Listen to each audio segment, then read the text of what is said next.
Tiene usted la palabra por tiempo de 8 minutos. Estupendo, pues nada, disculpen, intentaré abreviar y recuperar el tiempo que les he hecho perder por las cuestiones técnicas. Bueno, lo primero, como no, agradecerles a todas sus señorías y al grupo parlamentario especialmente que ha solicitado pues, la comparecencia de la Confederación Regional Empresarial Extremeña para que podamos trasladarle nuestra opinión sobre el anteproyecto de ley que están ustedes trabajando y tramitando en definitiva. Me van a permitir que, como se puede imaginar, de manera general,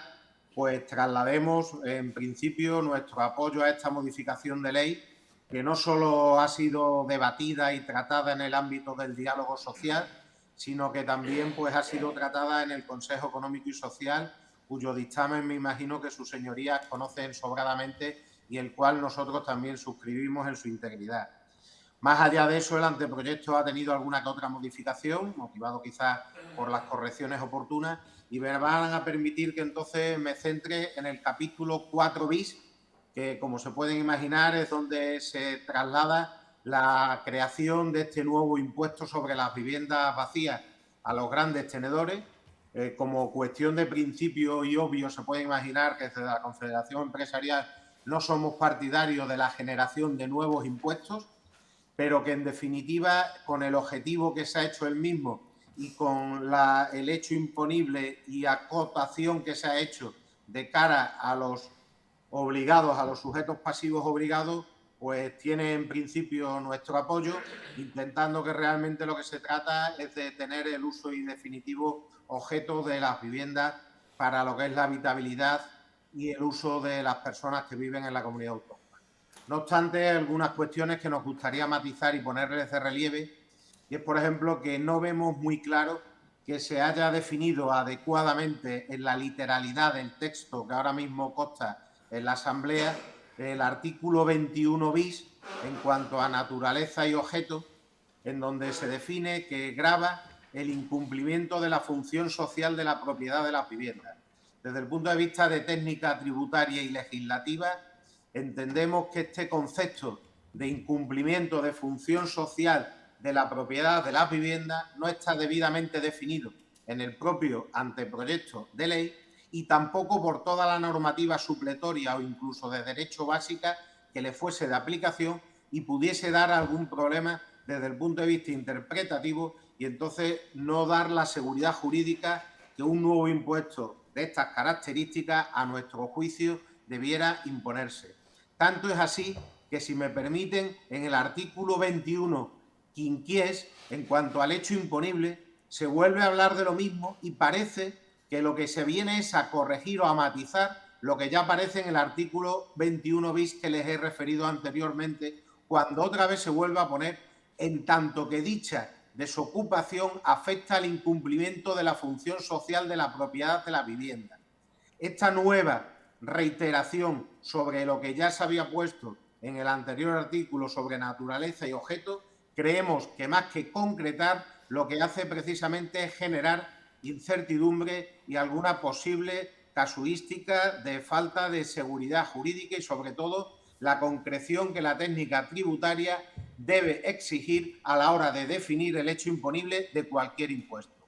En cuanto al artículo 21 septies, que se refiere al cómputo del periodo de desocupación,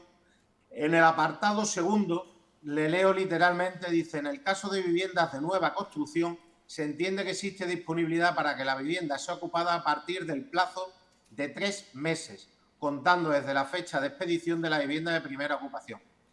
En estos casos, el plazo de un año indicado anteriormente se computará a partir de esa fecha. Entendemos que en este apartado segundo no se salvaguarda la casuística de que el tenedor de esta vivienda sea el que ha sido promotor de esta nueva promoción, por lo que entendemos que el plazo de 3 meses sería excesivamente corto, pues puede darse la casuística de que un promotor tenga sin vender viviendas en más del número de 10 que prevé el impuesto y tarde más de 3 meses en venderlas en primera transmisión. Por lo tanto, creemos que aquí deberían de concretar que esto sería para el caso en el que ya hubiera habido una primera transmisión desde el promotor al adquirente primero de la vivienda, cuando sí podría tenerse en cuenta y sería razonable este plazo de 3 meses para que empezase a computar el año de realmente la ocupación. Pero creemos que deberíamos de dejar la salvaguarda de cuando la empresa sea el promotor de la edificación nueva, pues no tenga este plazo de los 3 meses, sino que sea un plazo sine die hasta que se origine esa primera venta y haya la primera adquisición sobre la vivienda de nueva construcción promovida.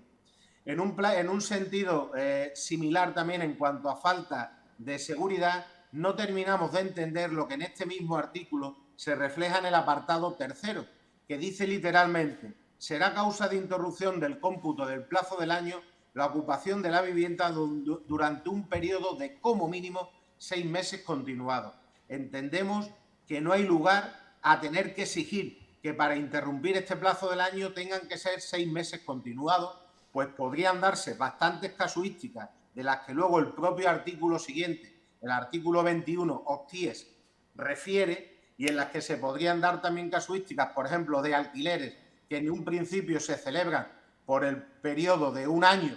o de 7 meses y luego fuese el arrendador el que realmente no quisiese cumplir el contrato y dejase la vivienda desocupada antes de estos 6 meses. Por lo tanto, entendemos que sería suficiente con la salvaguarda de que el contador se pusiese a cero para el cómputo del año que prevé el impuesto cada vez que la vivienda tuviera la consideración de vivienda desocupada y no exigir como mínimo este plazo de 6 meses continuados para interrumpir el plazo del año. Con lo cual, a nuestro juicio, y para concretarles, este apartado tercero debería de eliminarse del anteproyecto.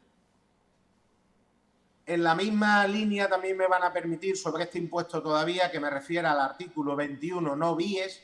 sobre obligación de comunicación de vivienda vacía, donde ahora mismo se obliga que semestralmente haya que hacer una comunicación cuando realmente creemos que es un exceso de celo de la Administración y que sería suficiente con que esta obligación de información que tuvieran que hacer los grandes tenedores sobre las viviendas desocupadas se realizara anualmente, puesto que es el periodo que se requiere para que realmente se devengue el impuesto del que estamos tratando en cuestión.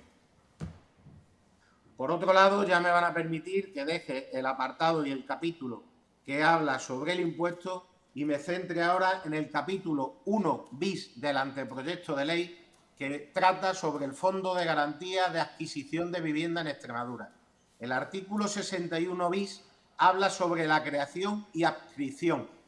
y en él, en el punto primero, se intenta por parte del legislador o del ponente que ha propuesto la modificación de la ley,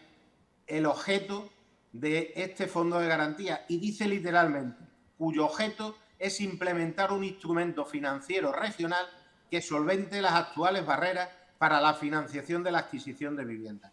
Pensamos que es un término demasiado ambiguo, amplio, que por mucho luego la ley prevea un desarrollo reglamentario, como parece obvio, de este Fondo de Garantía de Adquisición de Vivienda de Extremadura, por la documentación anexa que se aporta con el citado anteproyecto, entendemos que habría ahora mismo más capacidad de la voluntad del Gobierno que ha propuesto esta modificación de ley para definir porcentajes, importes, beneficiarios y tipos de vivienda a las que se pretende ayudar con este Fondo de Garantía de Adquisición de Vivienda de Extremadura,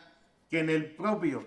documento sobre la Ley de Vivienda y Plan de Vivienda de Extremadura consta con más detalle de lo que lo hace la propia ley. Por lo tanto, es algo que, si me permiten, a su señoría les instaríamos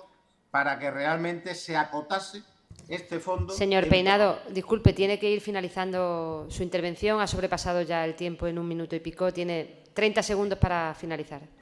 Correcto, pues termino simplemente con esta cuestión que le estaba aludiendo, de que creíamos que el objeto que se intenta definir en este artículo 61 bis debería de ser mucho más concreto a la realidad y a la pretensión que se tiene y se ha abordado tanto en el ámbito del diálogo social como de la voluntad que tiene el actual Gobierno de la Junta de Extremadura.